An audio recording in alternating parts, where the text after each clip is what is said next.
Hello everybody. So some of you know that I've just done the 7-day ayahuasca retreat, and I want to explain in this video sort of a brief summary of what I went through and what I experienced during those 7 days in the retreat there here in Colombia, in Medellin.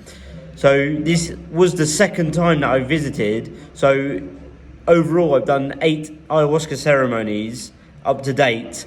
And look, for me, I just want to explain a little bit about it and some of the things that I learned, say the main lessons from this ceremony this time. So just to begin with, I say to anyone that this isn't just for fun. It isn't just you go and take ayahuasca to go on a trip and see some fancy colours and shapes, for instance, and feel good about yourself, and you go away and do nothing about it. No, this requires a lot of preparation beforehand, weeks, in fact, of preparation, mentally, physically, with your diet, for instance. It takes 2 weeks of pure dedication and going through the process of limiting, say, negativity, limiting junk food, for instance. There's many, many things that you need to limit and remove from your life leading up to the ceremonies. So, yeah, obviously I prepared my body. My body was so fresh going into it. And then I did have some incredible experiences yet again. And yeah, for me, I didn't just do this out of the fun of it. Yeah, of course I was curious, but I let you know beforehand that the reason I first went into this in February 2023 is because I felt called to the ayahuasca, and I felt through this I can discover what actually happened to me in that out-of-body experience all those years ago in 2011 when I was attacked, when I was laying in hospital with absolutely zero brain activity, and just before waking up I was actually gifted an out-of-body experience. So for me it's to learn more about this out-of-body experience, but then obviously later this year when I come back to it, just recently, this previous week, that I got called again back to the ayahuasca. I didn't just say, wake up one day and thought, I'm just going to go do it just because I want to go and trip and go and see some funny colours, for instance, and be around other people that are also tripping. No, I felt called. I felt called in my intuition. My heart, my soul was calling me back to the ayahuasca. Hence, I did go back and I've done another week. So for anyone that's, say, interested, I have many videos, not only from this retreat, but I have a huge video, maybe 1.5 hours video, if anyone is interested in that, from last time, where I explained the whole process and the reasons for why I done the ayahuasca for the first time. So I just want to go through my last notes in my journal, the last day, to sort of summarise the whole experience, and just to tell you some of the lessons, or the main lessons that I learned from this experience.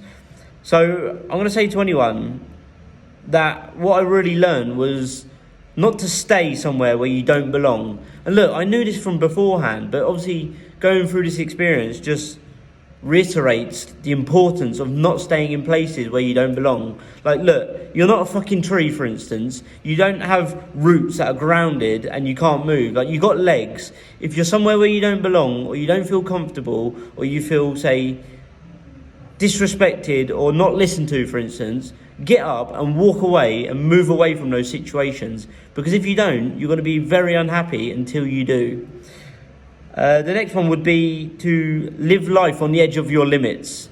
And I'm not saying live in the limits at all times, but take the uncomfortable action to cross the boundary, to actually live life in your limits or your limitations for a short period, just to get some sort of comfort in the uncomfort, and push yourself past, let's say, the barriers of your comfort zone to experience the true meaning and the true, say, experience of life. Because nothing grows in your comfort zone. Your comfort zone is where your dreams go to die.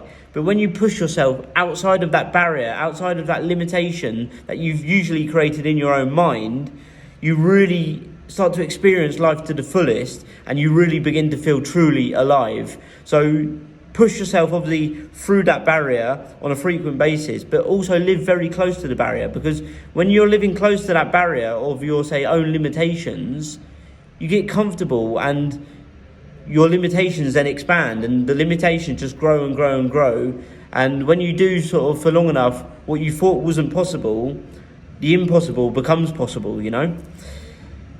The next one would be to enjoy this whole journey that we're on. Like, enjoy the journey of life, because it's a one-way journey and there's no going back. Like, time doesn't go backwards. We're always moving forward. Like, time never stops for nobody. So just enjoy this journey and the path that you're on. And yeah, just appreciate everything you have. Accept everything that comes your way, whether you want it or not. Just accept it, appreciate it, look for the lessons, and then use it to, say, advance and grow in the future. Like, appreciate everything in life, the good, the bad, the happy and the sad. The next one would be to not fear the unknown. Like, so many of us are so afraid of the unknown that we stay stuck places where we don't belong. We stay in relationships that are toxic. We stay in jobs that are fucking draining us on a daily basis. We stay in places where we just don't feel our true selves, or not able to express fully who we truly are. But not fearing the unknown is an important step of, say, progressing and moving forwards in your life. So rather than, say, fearing the unknown, instead actively seek the discomfort and the unknown in your life. Because the more you know you don't know. And this gives you the awareness that this, say, blank canvas of life or of opportunity can be filled with the things that you dream and desire. And that right in this moment, when you have the awareness of the unknown, for instance, that this is a huge space of opportunity to then learn, grow and evolve into the very best version of yourself. And just remember that it's progress that equals happiness. And there's many more moments to, say, level up your life in a place of uncertainty, in a place of the unknown. Because if you don't know something, that means there's so much space to be filled with figuring out what it is that you can know, learn, understand, and become more familiar with. Because many people fear the unfamiliar or the unknown. So rather than, say, believing that you must be a master before embarking on any, say, new journey in your life,